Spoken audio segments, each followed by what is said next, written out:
बनाए रखिए, बाकी मैं तो कुछ भी पढ़ा सकता हूँ, आप लोग ही गायब हो जाते हैं। देखिए, तो ये संविधान का प्रस्तावना है, लक्ष्मीकांत का चैप्टर नंबर 4 है। ठीक है, ध्यान में रखेंगे।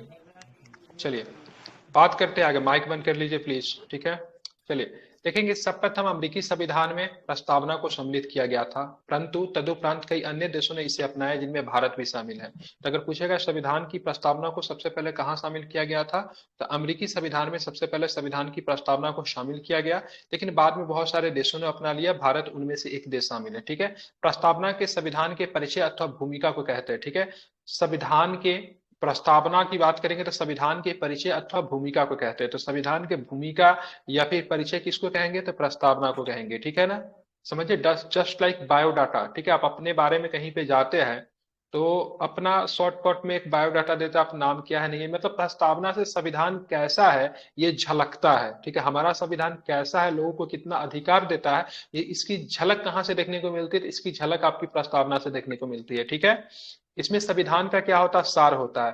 प्रख्यात न्यायविद तो संवैधानिक विशेषज्ञ है। ठीक है, एन ए पालकी वाला ने, ठीक है, संविधान का प्रस्तावना को संविधान का परिचय पत्र का है, पॉइंट टू बी नोटेड। ठीक है, जो नोट्स बनाते हैं नोट कर लीजिए, अगर पूछा जाएगा, सीधा प्रश्न पूछा जाता है तो संविधान का परिचय पत्र किस मतलब, ठीक है, संविधानविद ने कहा है, तो आपको ध्यान में रखिएगा। तो क्या नाम है, एन ए पालकी वाला, क्या नाम है ये, एन ए पालकी वाला ने संविधान के प्रस्तावना को संविधान का क्या कहा है, परिचय कहा है। ठीक है, ध्यान में रखिएगा।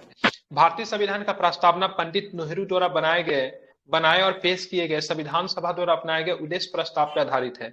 संविधान सभा ने उद्देश्य प्रस्ताव को मतलब प्रस्तुत किया था। ठीक है, संविधान सभा में उद्देश्य प्रस्ताव को प्रस्तुत किया गया था नेहरू जी के द्वारा। उसी को एक तरह से आप देखेंगे तो आधार बना लिया गया प्रस्तावना को। ठीक है, ध्यान में रखना, माइक बंद करके रखिए, बार बार बोल रहा हूँ, समझ में नहीं आती है भाई। ठीक है, ध्यान में आपको रखना है।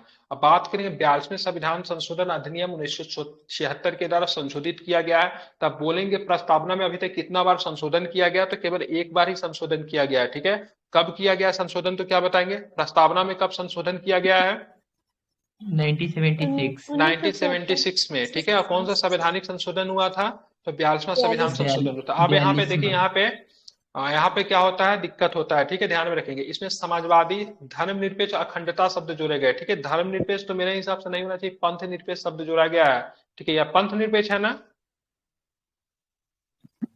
जी हाँ, निरपेक्ष होना चाहिए। धर्मनिरपेक्ष, नहीं धर्मनिरपेक्ष नहीं, है सर। पंथ निरपेक्ष है। ठीक है, ये थोड़ा यहाँ पे वो कर दिया है। ठीक है, नया एडिशन में हटा दिया है इसको, हटा दिया है ना, वही बोल रहा हूँ, थोड़ा सा इशू है 6 वाले एडिशन में। मैं कोशिश कर रहा हूँ, मुझे 7th एडिशन मिलता है तो मैं सही करता हूँ, हमने कई जगह पे इसका गलती पकड़ा है। ठीक है, यहाँ पे दिक्कत कर देता है। ठीक है, हमारे संविधान में प्रस्तावना में पंथ निरपेक्ष है कि धर्म निरपेक्ष, दोनों का अर्थ लगभग सेम ही होता है। ठीक है, लेकिन थोड़ा सा दिक्कत है। ठीक है, तो यहाँ पे धर्म निरपेक्ष की जगह पे पंथ निरपेक्ष कर लीजिएगा।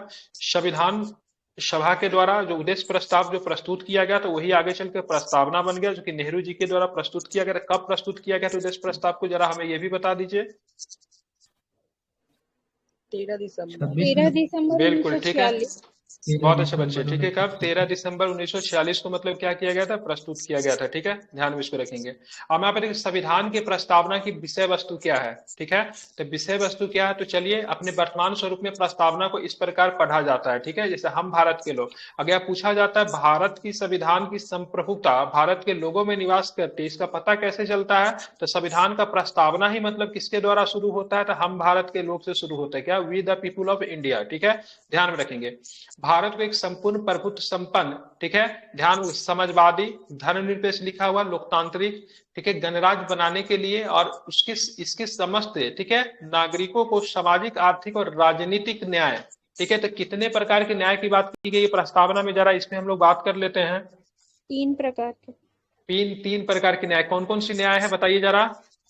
सामाजिक, आर्थिक, राजनीतिक। सामाजिक के न्याय की बात की गई है। ठीक है, उसके बाद बात करते हैं कितने प्रकार की स्वतंत्रता की बात की गई है, तो क्या बताएंगे, 5 प्रकार के। 5 प्रकार की। कौन कौन सी स्वतंत्रता, न्याय, विचार, अभिव्यक्ति, धर्म और विश्वास एवं उपासना की स्वतंत्रता था। 5 प्रकार की स्वतंत्रता हो गया। ठीक है, पूछता भी है ये। ठीक है, समता की बात की गई है। ठीक है, कितने प्रकार की समानता की बात की गई, तो क्या बताएंगे, 2 प्रकार की। ठीक है, तो प्रतिष्ठा और अवसर की समानता की बात की गई। ठीक है, इसको नोट कीजिएगा, प्रस्तावना को इसी तरीके से पढ़ा जाता है, प्रस्तावना से प्रश्न भी बनते हैं। ठीक है, ध्यान में, समता प्राप्त करने के लिए व्यक्ति को, ठीक है, बात करेंगे गरिमा, व्यक्ति की गरिमा और राष्ट्र की अखंडता सुनिश्चित करने वाला बंधुत्व बढ़ाने के लिए दृढ़ संकल्पित होकर इस संविधान सभा में आज दिनांक 26 नवंबर 1949 को एदत्त द्वारा इस संविधान को अंगीकृत, अधिनियमित और आत्मनिर्भर करते हैं। ठीक है, तो इतना आपको ध्यान में रखना है। प्रस्तावना आपको याद रखने की जरूरत नहीं है, लेकिन प्रस्तावना के कुछ मुख्य मुख्य बातें हैं उसको आपको ध्यान में रखना है। जैसे सबसे पहले प्रस्तावना की शुरुआत किससे होती है, तो क्या बताएंगे, तो हम भारत के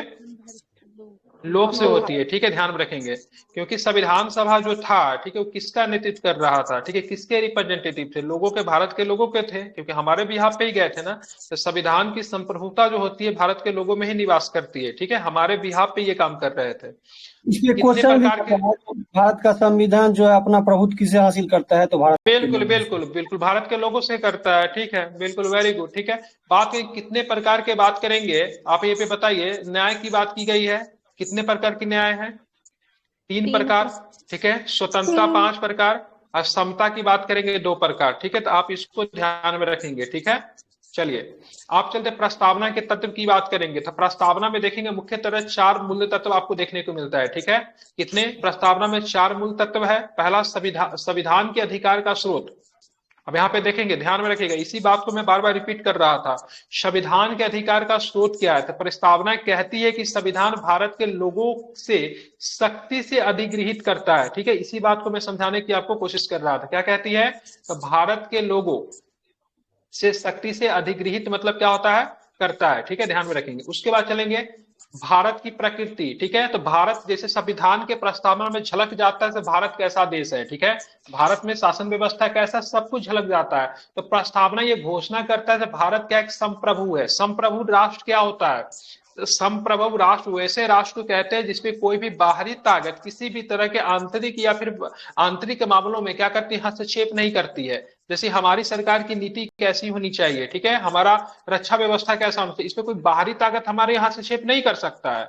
ठीक है, लेकिन अगर बात करेंगे कुछ ऐसा राष्ट्र हो गया, जस्ट लाइक सपोज श्रीलंका की बात कर लीजिए। ठीक है, तो श्रीलंका ने बहुत सारा देश ले रखा है चीन से, चीन जब चाहे उसके आंतरिक मामलों में हस्तक्षेप कर देती है। पाकिस्तान का एग्जांपल ले लीजिए, तो उसको हम संप्रभु राष्ट्र कहेंगे कि नहीं कहेंगे, ये बात विचारणीय हो सकता है। लेकिन हम लोग अपने सारे डिसीजन को लेने के लिए मतलब खुद क्या है, तो खुद ही मतलब हम लोग क्या है, मतलब स्वतंत्र है। ठीक है, इसलिए भारत क्या है, एक संप्रभु राष्ट्र है। ठीक है, दूसरी बात, समाजवादी याद रखिएगा, धर्मनिरपेक्ष बताने की आवश्यकता नहीं है, लोकतांत्रिक एवं गणतांत्रिक राज्य व्यवस्था वाला देश है। इसका कहने का मतलब क्या हुआ, तो भारत का जो राष्ट्राध्यक्ष जो है वो मतलब क्या होता है, ठीक है, वो मतलब क्या होता है, जनता के द्वारा मतलब क्या होता है, चुना जाता है। भले ही अप्रत्यक्ष रूप से चुना जाता है, लेकिन जनता के द्वारा ही मतलब चुना जाता है। मतलब हमारे ये वंशागुणन शासन व्यवस्था नहीं है। क्या नहीं, हमारे यहाँ वंशागुणन शासन व्यवस्था नहीं है। जैसे मान लीजिए किसी देश में राजा है तो उसका पुत्र आगे चल के शासक बनेगा, ऐसा नहीं। हमारे यहाँ राष्ट्राध्यक्ष क्या होते हैं, तो निर्वाचित होते हैं। कैसे होते हैं, निर्वाचित होते हैं। हमारा राष्ट्राध्यक्ष कौन होगा, प्रधानमंत्री या फिर राष्ट्रपति, बेसिक क्वेश्चन है ये। राष्ट्रपति। बिल्कुल, राष्ट्रपति। ठीक है, ध्यान में रखिएगा, राष्ट्रपति होंगे। ठीक है, ध्यान में रखेंगे। अब आगे चलेंगे, संविधान का उद्देश्य क्या है, देखेंगे संविधान बनाने का उद्देश्य क्या है, इसका झलक भी आपको प्रस्तावना में दिख जाता है। तो बोल भी देगा प्रस्तावना का, बताइए प्रस्तावना की मुख्य विषय वस्तु क्या है, उस पर चर्चा करें। ठीक है, तो इसी पॉइंट को लिख के आप एक्सप्लेन कर सकते हैं, और मेंस में ये प्रश्न पूछा हुआ है। ठीक है, संविधान की प्रस्तावना का विषय वस्तु पे मतलब चर्चा करें, तो संविधान का उद्देश्य क्या है, ये बातें कहां से झलकती है, तो आपको प्रस्तावना से झलक जाती है। ठीक है, क्योंकि इसके अनुसार न्याय, स्वतंत्रता, समता, बंधुत्व संविधान का उद्देश्य होगा। ठीक है, न्याय की बात करने की बात होगी, स्वतंत्रता की बात करने की बात होगी, समता एवं बंधुत्व संविधान का क्या होगा, मुख्य उद्देश्य होगा। साथ में संविधान किस तिथि को लागू हुआ उसको भी बहुत अच्छे तरीके से प्रस्तावना में दर्शा दिया गया है। तो आप देखोगे संविधान लागू होने की तिथि क्या है, तो 26 नवंबर 1949। ठीक है, ध्यान में रखेंगे। आप चलेंगे प्रस्तावना के मुख्य शब्द। प्रश्न मुख्यतः यहीं से बनते हैं, पीटी में भी बनते हैं। ठीक है, अच्छे एग्जाम में आप देंगे तो प्रस्तावना से कुछ शब्द प्रस्तावना के जो शब्द है उनसे प्रश्न पूछे जाते हैं। तो देखिए, अब यहाँ पे जो बातें मैंने आपको बताई है, ठीक है, जो बातें मैंने आपको बताई वो सारी चीजें यहाँ पे एक्सप्लेनेशन करके दे रखा है। ठीक है, तो प्रस्तावना के मुख्य शब्द की बात करेंगे, तो प्रस्तावना के मुख्य शब्दों का उल्लेख किया गया है। ये शब्द की बात करेंगे, संप्रभुता है, समाजवादी है, धर्मनिरपेक्ष है, लोकतांत्रिक है, गणराज्य है, न्याय है, स्वतंत्रता है, क्षमता और बंधुत्व है। इनका विस्तार से उल्लेख नीचे किया गया। अगर कोई भी लाइन अगर आपको ना समझ में, अगर मैं बोल रहा हूं तो आप मुझे बीच में ऑब्जेक्ट कर सकते हैं। हम आपको बताएंगे, ठीक है। तो सबसे पहला शब्द क्या संप्रभुता है, ठीक है। एक संप्रभु राष्ट्र किसे कहते हैं, ये प्रश्न बनता है। आप लोगों ने अगर 9वां 10वां में अगर पढ़ा होगा, 8वां 9वां में, तो पॉलिटी की किताब में प्रश्न एनसीईआरटी में भी आपको दिख जाएगा। देखेंगे संप्रभु शब्द का आशय क्या होता है, तो भारत न तो किसी देश पर निर्भर है, न ही किसी देश के डोमिनियन है, ठीक है। अब डोमिनियन क्या होता है, तो मैंने आप देखेंगे नेहरू रिपोर्ट में, ठीक है, 1928 में डोमिनियन स्टेट की मांग की गई थी, ठीक है। तो डोमिनियन स्टेट क्या होता है, जैसे मान लीजिए डोमिनियन स्टेट में ये होता है हम आंतरिक मामलों में स्वतंत्र रहेंगे, ठीक है। आंतरिक मामलों में क्या रहेंगे, स्वतंत्र रहेंगे, लेकिन विदेशी मामलों में हम किसी के ऊपर निर्भर रहेंगे, उसको डोमिनियन स्टेट कहते हैं, ठीक है। तो नेहरू रिपोर्ट जब भारत में आई थी, तब शुरू में भारत जो था पूर्ण स्वराज की मांग नहीं किया जा रहा था। कांग्रेस पूर्ण स्वराज की मांग की लक्ष्य नहीं रख रही थी। कांग्रेस क्या चीज की रख रही थी, डोमिनियन स्टेट की मांग रख रही थी। बोल रही थी साहब हमको ऐसा शासन व्यवस्था दे दो जैसा कि आपने ऑस्ट्रेलिया में दे रखा है, हमको आंतरिक मामलों के लिए स्वतंत्र कर दीजिए, अब विदेशी मामले हम लोग ब्रिटिश पे निर्भर रखेंगे। लेकिन अब जो है भारत क्या है, भारत क्या पूरी तरीके से मतलब स्वतंत्र है। हम ना तो किसी देश का डोमिनियन है, नहीं मतलब हम आंतरिक मामलों के लिए किसी के ऊपर निर्भर है, ठीक है। मतलब हमारे ऊपर किसी, मतलब हमारे ऊपर कोई भी शक्ति नहीं है। ये अपने मामलों में, ठीक है, अपने मामले, दो तरह के मामले होंगे, ठीक है। एक होंगे आंतरिक अथवा बाहरी का निस्तारण करने के लिए स्वतंत्र है। हमारा वो होगा, हम किसके साथ संधि करेंगे नहीं करेंगे, इस पे कोई मतलब हस्तक्षेप नहीं कर सकता। जैसे भारत का जो पॉलिसी होता है फ्री होता है। अब यहाँ पे देखेंगे, इसका एक सुंदर सा एग्जांपल आपको हम दिखाना चाहते हैं, ठीक है। इजराइल के साथ हमारा मित्रवत संबंध है, ठीक है ना, हमारा इजराइल के साथ हमारा मित्रवत संबंध है। अभी करेंट के सिनारियो से इसको मैं जोड़ के बता रहा हूं। लेकिन अरब देशों के हमारे पर बहुत ज्यादा प्रेशर होता है, आप इजराइल के साथ संबंध स्थापित करके ना रखो। तो हमने क्या बोला, भाई साहब हम संप्रभु राष्ट्र, हम आपके साथ भी संबंध अच्छा रखेंगे, हम उसके साथ भी संबंध अच्छा रखेंगे। तो एक यहाँ पे हो गया। दूसरा कैटेगरी यूक्रेन और रूस का मामला ले लीजिए। सबने हमारे ऊपर प्रेशर बना से अपने रूस से मतलब क्या सोचिए, तो रूस से अपना क्या रिलेशन को मतलब समाप्त कीजिए। हमने क्या बोला, हम क्या एक संप्रभु राष्ट्र है, हम रूस के साथ रिलेशन क्यों खराब करेगा, चाहे यूक्रेन के साथ में हम क्यों करें, हम दोनों के साथ हम अपना संबंध अच्छा बना के रखेंगे। तो किस बहुत सारे देशों ने हमारे ऊपर क्या दबाव बनाया, सब रूस के साथ रिलेशन खराब कीजिए, लेकिन हमने किया, हमने नहीं किया, ठीक है। दिल्ली डिक्लेरेशन को ही देख लीजिए, रूस की निंदा तक हमने नहीं होने दिया। हम लोगों ने बहुत अच्छा दोनों के बीच में रिलेशन को कायम किया। दैट्स हमारे ऊपर किसी भी विदेशी ताकत का मतलब क्या है, दबदबा नहीं है। इसीलिए हम लोग क्या है, एक संप्रभु राष्ट्र है। अगर संप्रभु राष्ट्र नहीं होते, हमारे ऊपर विदेशी ताकतों का दबदबा होता, तो विदेशी सरकार जैसे चाहती हमको घुमा देती, ठीक है, समझ गए ना। लेकिन हम एक संप्रभु राष्ट्र, इसलिए सारे निर्णयों को लेने के लिए हम लोग क्या है, स्वतंत्र है, ठीक है। लेकिन यहाँ पे एक कंडीशन होता है, भारत ने राष्ट्रमंडल का सदस्यता स्वीकार कर रखा है। तो बहुत सारे देशों ने जब राष्ट्रमंडल का जब सदस्यता स्वीकार किया ना, तो उसमें एक कंडीशन था। कंडीशन क्या था, जो भी राष्ट्र जो राष्ट्रमंडल का सदस्यता स्वीकार करेगा, तो ब्रिटेन का राजा या फिर रानी जो होगी ना, वो राष्ट्र का राष्ट्राध्यक्ष बन जाएगा, ठीक है। जैसा कि ऑस्ट्रेलिया में था, जैसा कि न्यूजीलैंड में है, थिंक अभी भी है, साथ कुछ कैरेबियन नेशन में भी है। तो मतलब वहां पे मतलब क्या होता है, राष्ट्र का जो अध्यक्ष जो होता है ना, ब्रिटेन का राजा रानी होता है। भारत बोला से ठीक है हम तो करेंगे, लेकिन हमारा राष्ट्राध्यक्ष जो क्या होगा, जनता के द्वारा निर्वाचित होगा, न कि ब्रिटिश महारानी या फिर ब्रिटिश मतलब राजा होंगे, ठीक है। तो भारत जो है राष्ट्रमंडल का सदस्यता हासिल किया है, लेकिन अपने शर्तों पे, राष्ट्रमंडल के शर्तों पे नहीं है, ठीक है। इसलिए हम लोग क्या है, संप्रभु, हम जब चाहे उसमें अलग हो सकते हैं, और हमने अपने मर्जी से उसमें क्या किया था, शामिल हुआ था, ठीक है। तो ध्यान में इसको रखिएगा। यद्यपि 1949 में यह भी पूछता है भारत राष्ट्रमंडल का सदस्य कब बना, तो 1949 में बना, ठीक है। भारत ने राष्ट्रमंडल की सदस्यता स्वीकार करते हुए ब्रिटेन को इसका प्रमुख माना, ठीक है। यद्यपि संविधान से अलग यह घोषणा किसी भी तरह से भारतीय संप्रभुता को प्रभावित नहीं करती है, ठीक है, ध्यान में रखेंगे। इसी प्रकार भारत की संयुक्त राष्ट्र में सदस्यता उसकी संप्रभुता को किसी मायने में मतलब क्या करती है, सीमित नहीं करती है। एक संप्रभु राज्य होने के नाते भारत किसी विदेशी सीमा अधिग्रहण अथवा किसी अन्य देश के पक्ष में अपनी सीमा के किसी हिस्से से दावा मतलब क्या कर सकता है, छोड़ सकता है। तो आई थिंक संप्रभु राष्ट्र क्या होता है, ये समझने में आई थिंक आप समझ गए होंगे, ठीक है। कोई दिक्कत है तो अभी भी पूछ सकते हैं, बोलिए।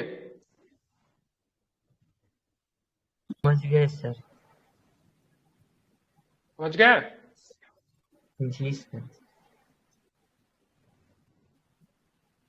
चलिए, तो आप संप्रभु राष्ट्र आई थिंक दिक्कत कोई नहीं होगा। कोई राष्ट्रमंडल की सदस्यता भारत ने कब ग्रहण किया था, ये पता है आपको, अभी जस्ट हम लोग ने बताया, ठीक है, 1949। बिल्कुल 1949 में। अब हम चलते दूसरा जो है संप्रभु राष्ट्र, हम लोग संप्रभु क्या होता है, संप्रभु से संप्रभुता बना, ठीक है। अब दूसरा हम लोग देखेंगे समाजवादी। ये समाजवादी शब्द जो था, ठीक है, मूल संविधान में उपस्थित था कि नहीं था? नहीं था। नहीं था, ठीक है, इसको शामिल किया गया, ठीक है, बिल्कुल ठीक है।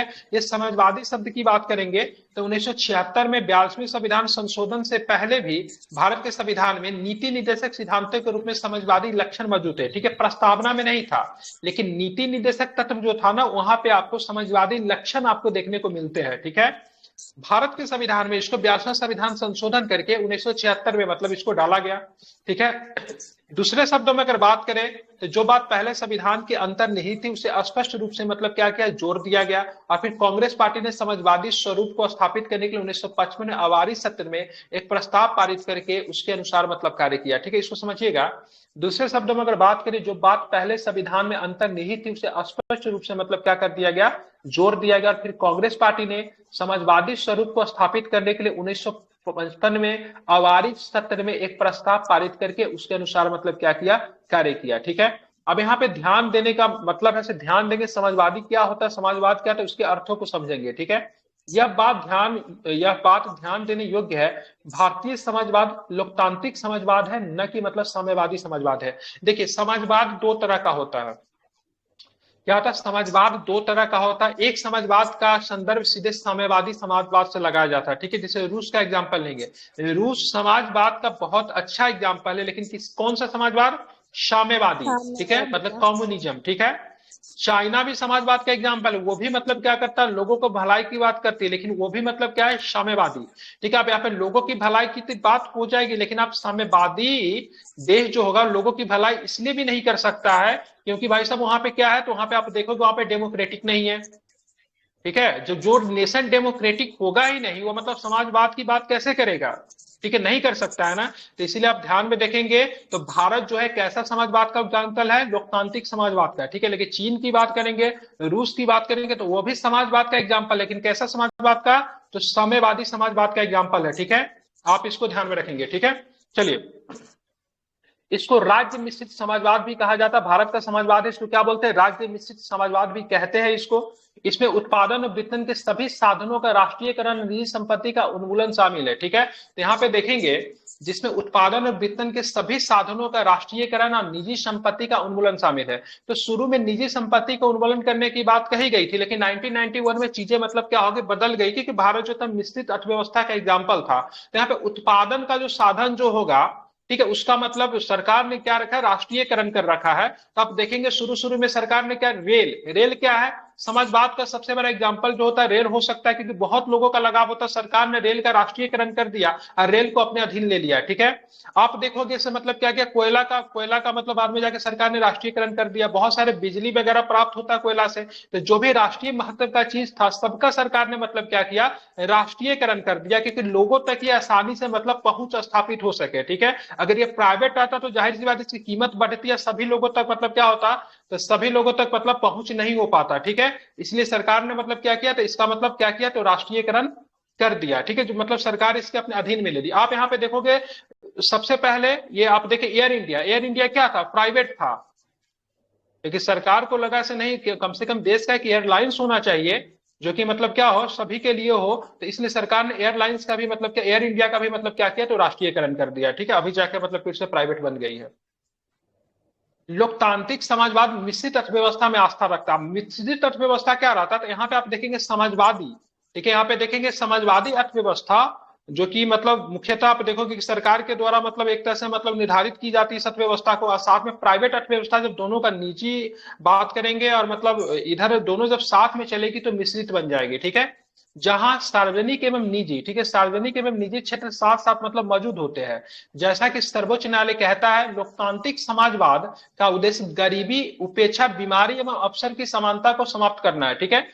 ध्यान में रखिएगा, ठीक है। भारतीय समाजवाद मार्क्सवाद और गांधीवाद का मिला जुला रूप है। आप बोलेंगे गांधीवाद का क्या है, तो गांधी जी जो थे, मार्क्सवाद तो मजदूरों की बात करता है, इनमें कोई दो राय नहीं से मार्क्सवाद जो है मजदूरों की बात करता है, लेकिन गांधी जी जो थे मजदूरों के बात के साथ साथ मतलब क्या करते थे, तो वो उद्योगों की भी बात करते थे। हालांकि बड़े उद्योग के समर्थक गांधी जी नहीं थे। गांधी जी किस प्रकार के उद्योगों के समर्थक थे, तो क्या बताएंगे, छोटे और कुटीर उद्योग। कुटीर बिल्कुल, उद्योगों छोटे और कुटीर उद्योग के कुटीर समर्थक, जबकि उद्योग नेहरू जी कौन से उद्योग के समर्थक थे? तो नेहरू जी बड़े उद्योग के समर्थक थे, इसीलिए बोला जाता है नेहरू जी पे थोड़ा सा मतलब साम्यवादी झलक आपको देखने को मिलता है, क्योंकि नेहरू जी की बात करें या फिर सुभाष चंद्र जी की बात करें, रसिया के मॉडल से बड़ा प्रभावित है, इसलिए नेहरू जी और सुभाष जी के ऊपर एक समय साम्यवाद का झलक आपको देखने को मिलता है। ठीक है ना, नेहरू जी बड़े उद्योग के समर्थक, इसलिए द्वितीय पंचवर्षीय योजना सीधा सीधा आपको झलकता है। जबकि गांधी जी जो थे वो मतलब देखेंगे गांधीवादी सिद्धांत जो था छोटे उद्योग कुटीर उद्योग के समर्थक, जो कि मूल उद्योग था, और थोड़ा सा भारतीय समाजवाद में मार्क्सवाद का भी आपको झलक देखने को मिलता है।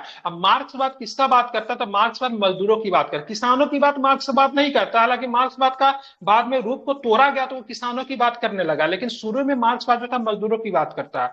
मार्क्सवाद का कहना क्या था? कार्ल मार्क्स का कहना क्या था कि क्रांति तभी संभव हो सकती है जिसके पास खोने के लिए कुछ ना हो रहा। मजदूर के पास खोने के लिए जमीन है तो मजदूर कभी भी मतलब क्या हो सकता है, क्रांति में पार्टिसिपेट नहीं करेंगे। तो उन्होंने फोकस किस पे रखा? तो फोकस इस पे रखा, किस पे रखा? तो उन्होंने फोकस रखा किस पे? तो मजदूरों पे फोकस रखा। इसीलिए मार्क्सवाद की सबसे बड़ा रीजन यही से मार्क्सवाद असफल हो गया, क्योंकि भाई मार्क्सवाद गांव तक पहुंच नहीं सकती है, क्योंकि गांव में क्या नहीं है? तो गांव में इंडस्ट्री नहीं है, तो मजदूर कहां से आएगा?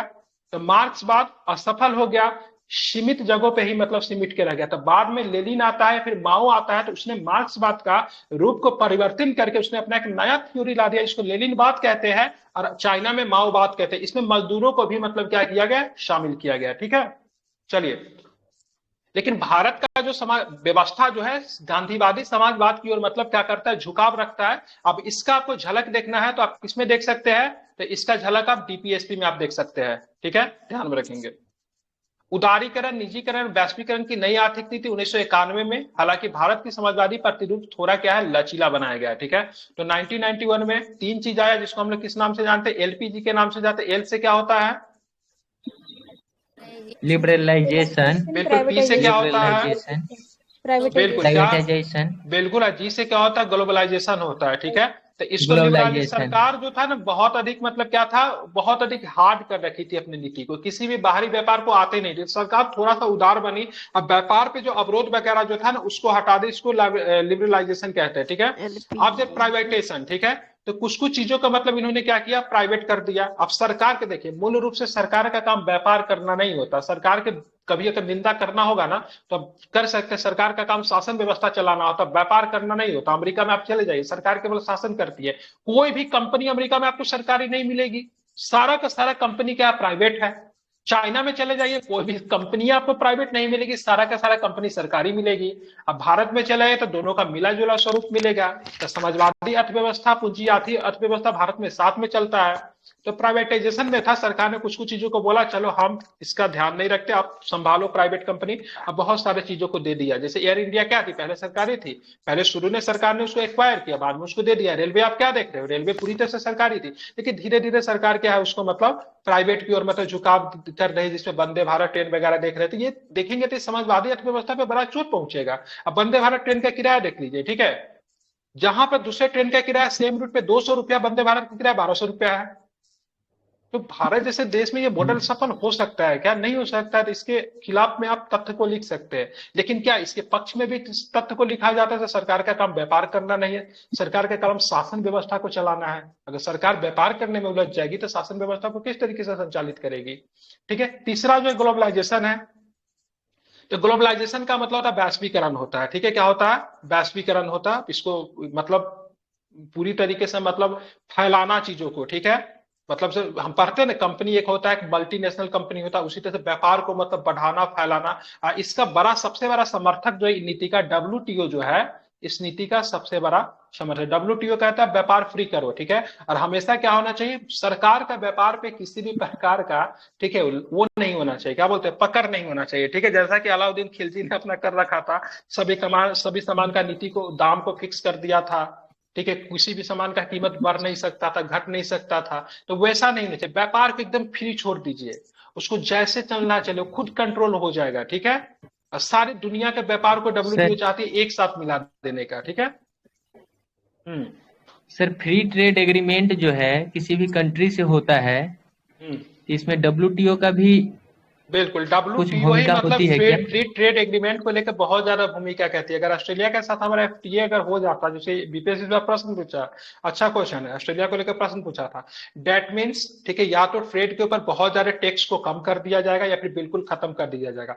ऑस्ट्रेलिया का सामान आप हमारे यहाँ ओपन मार्केट में बिक सकता है, जिसपे सरकार बहुत ज्यादा टैक्स नहीं लगाएगी, या फिर बिल्कुल फ्री रहेगा, फिर बिल्कुल कम टैक्स लगेगा। अब भारत के सामान ऑस्ट्रेलिया में जाके बिक सकता है। इससे दोनों देश के बीच में अर्थव्यवस्था का क्या होगा, आदान प्रदान होगा, जिससे अर्थव्यवस्था दोनों की बढ़ेगी और लोगों के लिए भी मतलब क्या होगा, सुविधा होगा। सर ठीक है। सर, एंटी डंपिंग ड्यूटी जो होता है सर, हम किस आधार पे लगा सकते हैं सर? देखिए, एंटी डंपिंग ड्यूटी जो होता है, अगर मान लीजिए से जैसे भी हाल फिलहाल में स्टील को लेकर का मामला भी आया था मार्केट में, ठीक है, चाइना क्या कर रही थी ना, ऑस्ट्रेलिया के मार्केट में स्टील को उतार रही थी। अब स्टील का कीमत बनाने में मान लो कि 12 रुपया लग रहा है, ठीक है, स्टील का वास्तविक कीमत जो है 12 रुपया लग रहा है। ठीक है, अब चाइना क्या करेगी ना, चाइना की सरकार क्या करेगी, अपने लोगों को बोलेगी से तुम इसको 8 रुपया में बेचो। ठीक है, क्या करो, 8 रुपया में बेचो। तो आदमी बोलेगा भाई साहब 4 रुपया हम कहाँ से लाए, 4 रुपया का ये जो अंतर जो आ रहा है कहाँ से आएगा। तो सरकार बोलेगी 4 रुपया हम तुमको देंगे, तुम 8 रुपया में बेचो। ठीक है, अब ये आदमी क्या करे, 8 रुपया में मतलब क्या करेगा, ऑस्ट्रेलिया के बाजार में मतलब सामान को उतार देगा।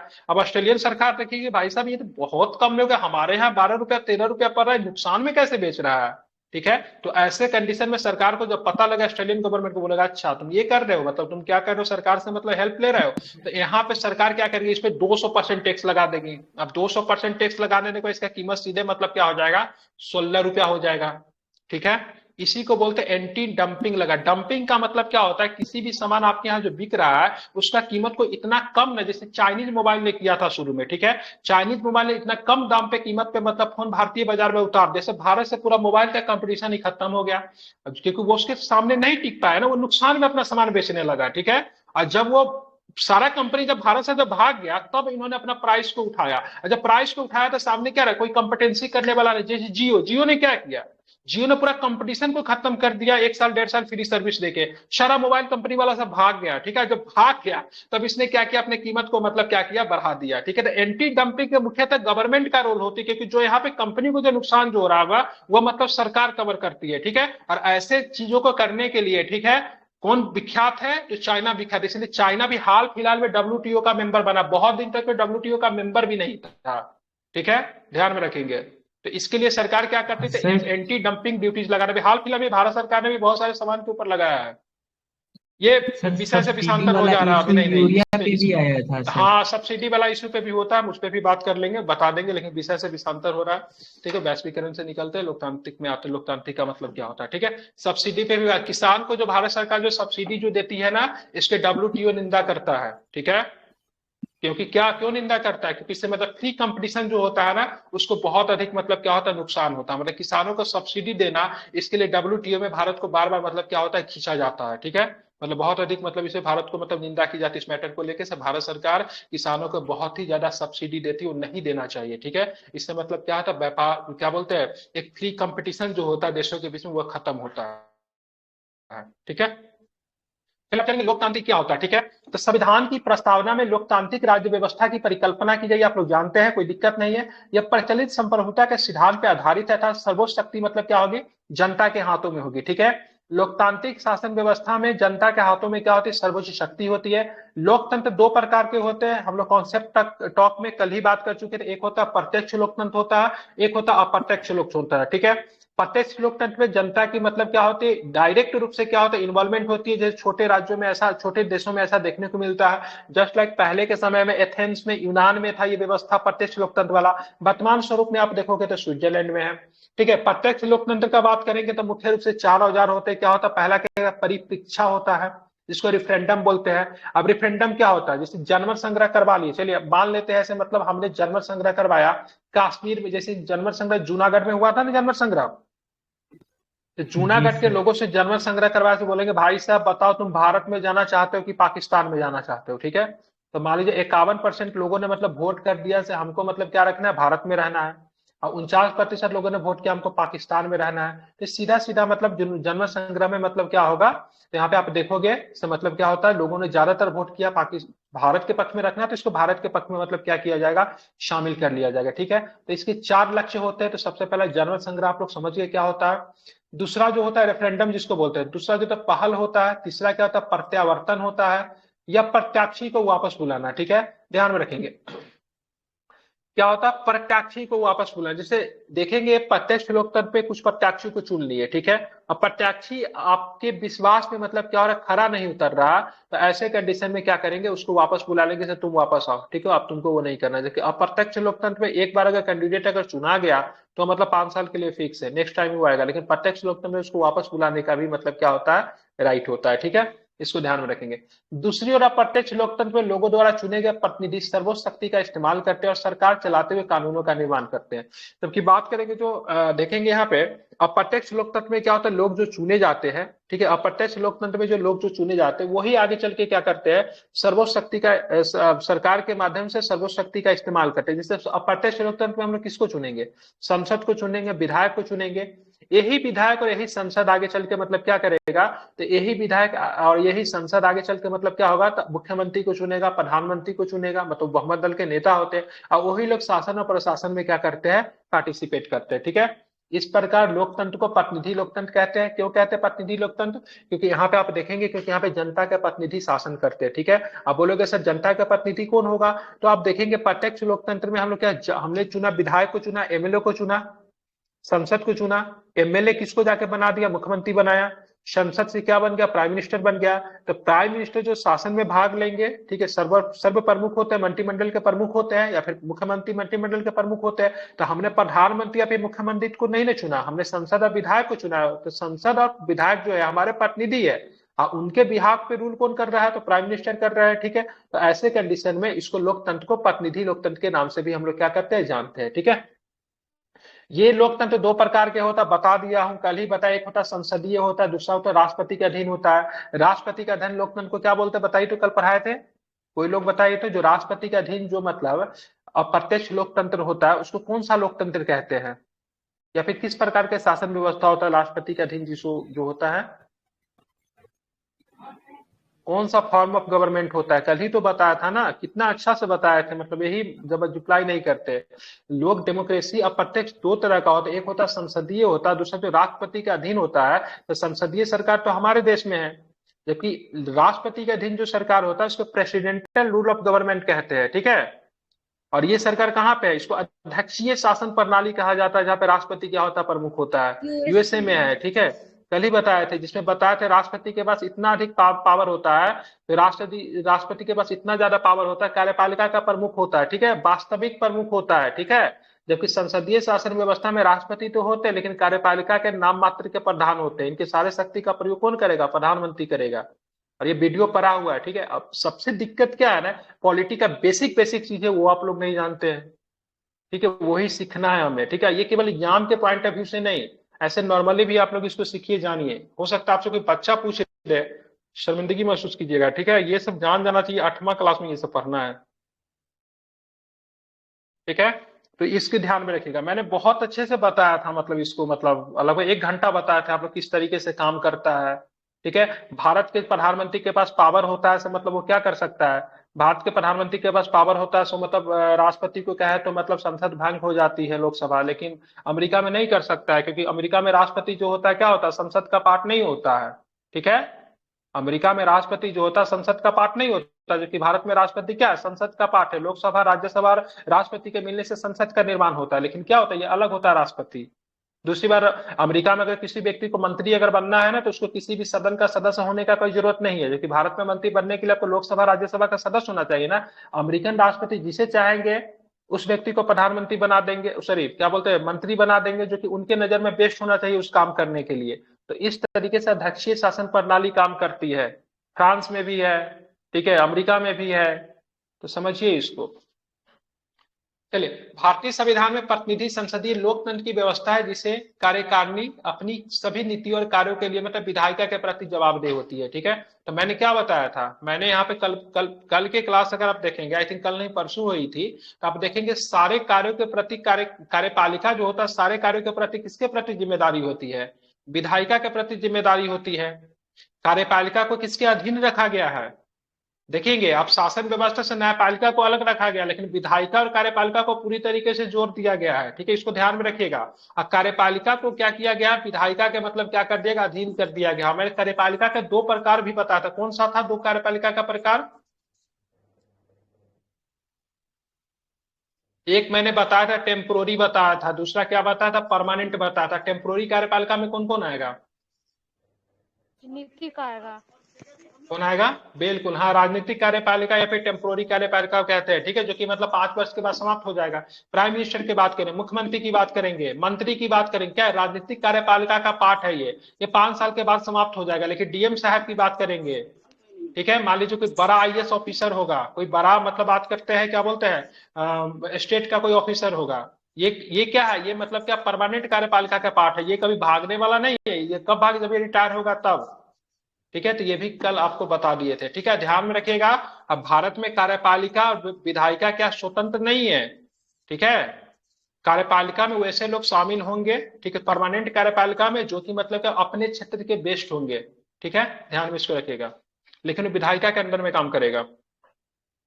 वयस्क मताधिकार, सामयिक चुनाव, कानून की सर्वोच्चता, न्यायपालिका की स्वतंत्रता एवं भेदभाव का अभाव भारतीय राज्य व्यवस्था में लोकतांत्रिक लक्षण के मतलब क्या है, स्वरूप है। इन सारे चीजों से पता चलता है भारत क्या है, लोकतांत्रिक लक्षण के मतलब ये सारे चीज आपको देखने को मिलता है, ठीक है। संविधान की प्रस्तावना में लोकतांत्रिक शब्द का इस्तेमाल बृहद रूप से किया गया है, जिसमें न केवल राजनीतिक लोकतंत्र बल्कि सामाजिक एवं आर्थिक लोकतंत्र को भी शामिल किया गया, ठीक है। तो 3 तरह का लोकतंत्र है, ठीक है, आर्थिक लोकतंत्र, सामाजिक लोकतंत्र का क्या है आपका, तो ध्यान में रखेंगे राजनीतिक लोकतंत्र। 3 प्रकार के लोकतंत्र है, कौन कौन है, फिर से एक बार बोलिए, सामाजिक, आर्थिक और राजनीतिक, ठीक है, याद रहेगा ना, सामाजिक, आर्थिक और राजनीतिक, ठीक है, ध्यान में इसको रखना है उसको, ठीक है। तो 3 प्रकार के डेमोक्रेसी मैंने बता दिया, सामाजिक है, आर्थिक है, राजनीतिक है, ठीक है। कार्यपालिका मैंने समझा दिया कार्यपालिका क्या होता है। अब आगे चलेंगे, क्या देखेंगे, तो इस आयाम पे डॉक्टर अंबेडकर ने 25 नवंबर 1949 को संविधान सभा में दिए गए अपने समापन भाषण में विशेष बल देते हुए कहा, से राजनीतिक लोकतंत्र तब तक अस्थायी नहीं बन सकता जब तक उसके मूल सामाजिक लोकतंत्र नहीं हो, ठीक है। तो इन्होंने क्या बताया, मतलब एक समापन, देखिए समापन भाषण जो हुआ था 25 नवंबर 1949 को हुआ था। यहाँ पे बात करेंगे संविधान सभा में दिए गए समापन भाषण में विशेष बल देते हुए अंबेडकर जी ने कहा था, से राजनीतिक लोकतंत्र तब तक अस्थायी नहीं बन सकता जब तक उसे मूल में सामाजिक लोकतंत्र नहीं हो, ठीक है। इसीलिए संविधान में सामाजिक, ठीक है, आर्थिक और राजनीतिक तीनों प्रकार के लोकतंत्र की मतलब क्या की गई है, बात की गई है, ठीक है, ध्यान में रखेंगे। सामाजिक लोकतंत्र का अर्थ है, जिसका अर्थ है जीवन शैली जो स्वाधीनता, समानता तथा भ्रातृत्व को मान्यता देती है। स्वाधीनता, समानता और भ्रातृत्व के सिद्धांतों के अलग एक त्रयी के रूप में नहीं देखा जाना चाहिए। ये आपस में मिलकर एक त्रयी की रचना इस अर्थ में करते हैं कि यदि इनमें से एक को भी अलग किया जाता है तो लोकतंत्र का उद्देश्य ही पराजित मतलब हो जाता है, ठीक है।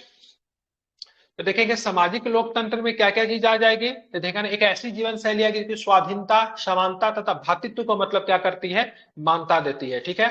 स्वाधीनता को समानता से अलग नहीं किया जा सकता, ध्यान में रखेंगे, समानता को स्वाधीनता से नहीं अलग किया जा सकता। उसी प्रकार स्वाधीनता और समानता को भ्रातृत्व या बंधुत्व से भी मतलब क्या किया जा सकता है, अलग नहीं किया जा सकता, क्योंकि क्या त्रयी है, सारे आपस में क्या है, जुड़े हुए, ठीक है।